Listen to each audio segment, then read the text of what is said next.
Coming up on the Tuesday edition of LSU Sports Showtime, the men's basketball team's tournament run came to an end. We'll have highlights, analysis, and reactions from the fans. And highlights from the women's game Sunday with a breakdown of their upcoming matchup with Louisville. Plus, the results from the baseball team's first SEC road test. All that and the intramural softball action. Sports Showtime is right now.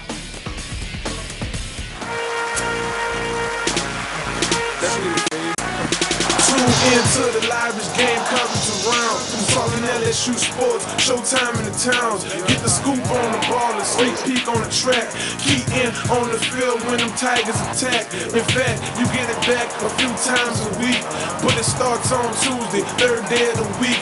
They're beasts when they broadcast. Increase like a fall class. Critique when I speak by my squad in the quad, man. Yeah, they the stars on the quad, man. That's the TVC, Tiger TVP. Every game, every star, every player, every situation they facing the star in the making. And you get it first exclusively. Yeah, I know you feeling me. Who want the latest on the TIGERS? That's the LSU Tigers. We get it sparking like a fire.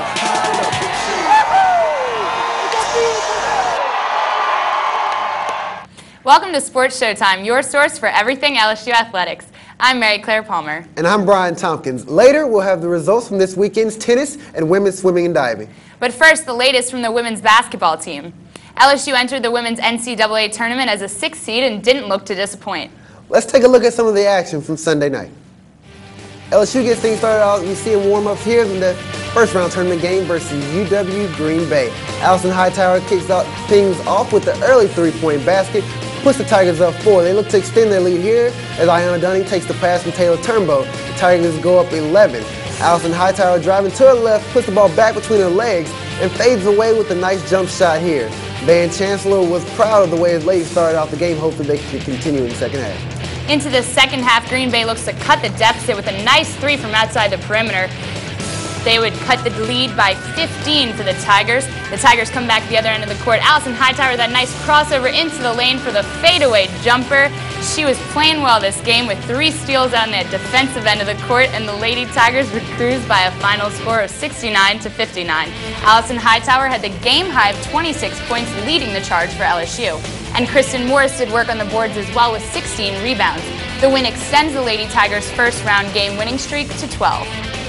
With the pressure of reaching a 6th straight Final Four and winning 11 straight tournament first-round contests, the Lady Tigers looked to the court Sunday night against the Green Bay Phoenix. Brett Favre was not in attendance, but reporter Troy Galden was there for all the action.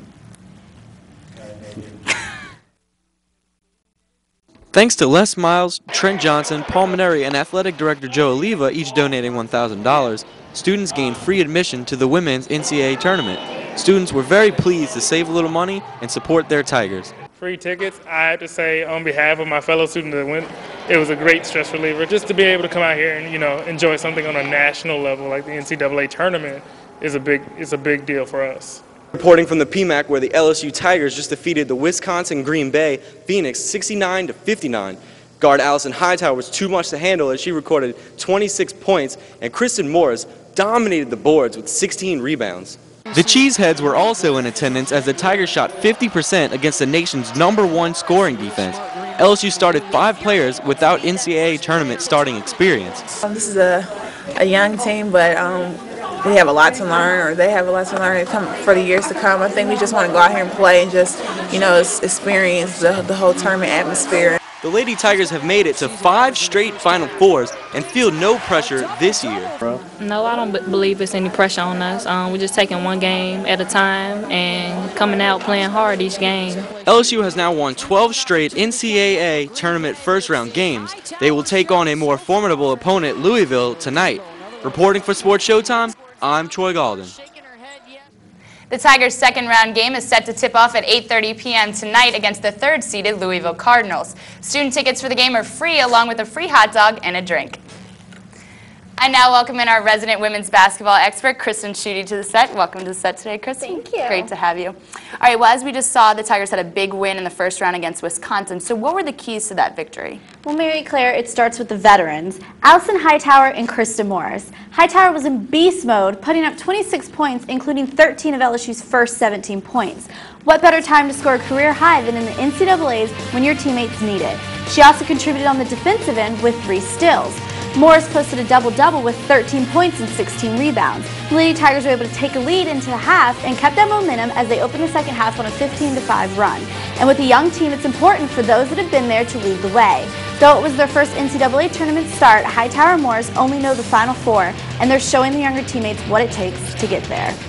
All right, Kristen, well, tonight they're going to get against a tough Louisville squad in the PMAC. So what are going to be the keys to coming out on top in this game, and how much of an advantage do you think the home court's going to give them? Well, it's going to be vital to have Allison Hightower performing at 100%. She was pulled late in the Green Bay game because of leg cramps. The Lady Tigers cannot afford to have Allison struggling. Also, Morris needs to have another big game, and LaShondra Barrett will need to let go of the nerves and play well. LSU must try to control National Player of the Year nominee Angel McCovtrey. McCovtrey is averaging 23.5 points and 9.3 rebounds. Using the familiarity of their home court, it's going to take a great game from the entire LSU team. Well, hopefully they're going to have a big crowd behind them. Free tickets, free hot dogs, and a drink. Definitely. Hopefully we'll see that. Well, thanks for coming in today, Kristen. For having me. All right, over to you, Brian. The men's basketball team was not as fortunate in the big dance. They received an 8th seed in the tournament and took on the Tar Heels of UNC in the second round. LSU didn't go down without a fight, though, especially with Marcus Thornton shooting lights out. UNC tried to pull away early, but LSU kept it tight until late in the second half. The Tar Heel combination of Wayne Ellington and Ty Lawson proved to be just too much for the Tigers, combining for 46 points. UNC would win by the final score of 84-70. LSU got the usual top-notch production out of Marcus Thornton and Tasman Mitchell, as they were the only Tigers to reach double digits. We'll have more about the Tigers' disappointing end of the season later on in the show. It was familiar faces on the podium Saturday for the Lady Tiger gymnastics team when they took part in the SEC Championships in Nashville, Tennessee. Ashley Claire Kearney and Susan Jackson both took home individual titles on the floor and beam, respectively. ACK's 995 on the floor marked her 110th career title, moving her into sole possession of first place in LSU history. LSU opened the meet strong. However, 5th-ranked Alabama ended up with the team SEC Championship title, while LSU dropped to 4th overall. LSU will be the #1 seed in the Columbus, Ohio region for the NCAA Regionals held April 4th. From the girls that bounce high to little white balls that bounce all over the place, Sports Showtime reporter Tim Zimmer went out and found a pastime that both the young and the old have come together to participate in: ping pong. The Baton Rouge Elementary School of Visual and Performing Arts looks like your ordinary school. But once classes are out, one club has just begun. This club is the Baton Rouge Table Tennis Club. Competitors from as far as Lafayette to Livingston meet together to play this fast-paced sport. Mark Richterman is one of those players, but he's also the principal of the school. Well, at my age, I like the idea that it's a lifetime sport. It keeps up your reflexes. It requires good hand-eye coordination. Not only is this club a place where participants can play at the best in the area, but also a teaching tool as well. Ken Chow has been coming to the club for a few years now and feels playing against the competition has been the most enjoyable part. Well, of course I enjoy it. This is sort of stress relieving. It's more than just a hobby. It's considered a sport. Some people come here to play, friendly. Some people really play to win. So I just like coming. While table tennis is played here twice a week, people of all ages are invited to join. From students from 9 years old to men in their 60s, the Baton Rouge Table Tennis Club has a skill level for you. The club consists of 6 tables, so finding a match partner is fast and easy.